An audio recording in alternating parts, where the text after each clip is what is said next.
Достар, бүгін мінеки бізге Әсем ханым келіп жатыр. Бұл ханым ала жаса 5%-бен үйді алғалы жатыр. Енді Әсем ханым, қашан келдіңіз? 2 ай бұрын келдіңіз? 2 ай бұрын келгем. Мен сізде консультация алғам, сізбен танысқам өте қуаныштымын. Бәрін тиянақты түсіндіріп бердіңіз. Сіздің алдыңызға келіп жылап та тұрған едім ғой.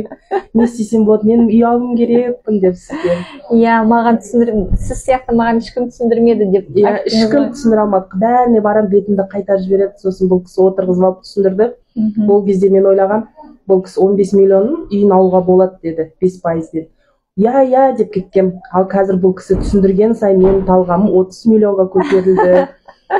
Сосын айтатын, біз ақша құюдан бөлек көп нәрсе қарамайды екенбіз. Ол кезде вознаграждениеге қарау керек екен, опыны. Бұл кісінің ютубына кірсеңіздер, қалай опыны есептеу керек екенін үйретеді. Соны қарап, тіркеліп көрсеңіздер, көп нәрсе үйренесіздер. Тіркеліңіздер, үйренесіздер. Шынымен Құда қаласа результатты көресіздер. 5% безін ешқандай вознаграждение, еш нәрсе керек емес. Не дейді? Вознаграждение деппін ғой. Айлық төлем керек емес, қажет емес етеді. Мен қазірдің өзіне уайымдап отырмын. 10 ай күтсеңіз 3 бөлмелі де аласыз деп жатыр. Рахмет сізге. Жақсы. Жаңа бір кісі айтып жатыр, комментарий бірінші Алла-Тағала, екіншісі деп, дәл сіз жолықтырғаныма рахмет. Ерінбей түсіндіресіз ғой. Ашуыңызды басып алыңыз деп алдында жылаған кезде. Ол бір эмоция шығар. Мен өте қуаныштымын сіз үшін. Әсіресе бұл кісі айтып жатыр, YouTube каналыңызға кіріп, барлығын зерттеп, барлығын біліп, соған көзім кішкене ашылып келе жатыр дегенге мен мәз болып жатырмын, достар.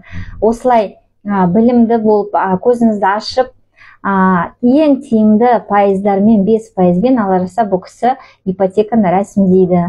Енді бұл кісіге қазір 15 миллионға шығып тұр 5%-бен, бірақ аппетиті өскен сайын 30 миллионға алам дейді. Енді 30 миллионға үйді алу үшін 10 ай күтеді бұл кісі, өткені кішкене вознаграждение жетіңкіремей тұр. Сол вознаграждениені күтеміз 10 ай, сосын барып 30 миллион үйін аламыз, Алла бұйыртса. Алла жазса. Сіздерге де соны тілектеспін. Сіздер де жетіңіздер 5%-бен ипотекаға, бұл кісі сияқты талпыныңыздар.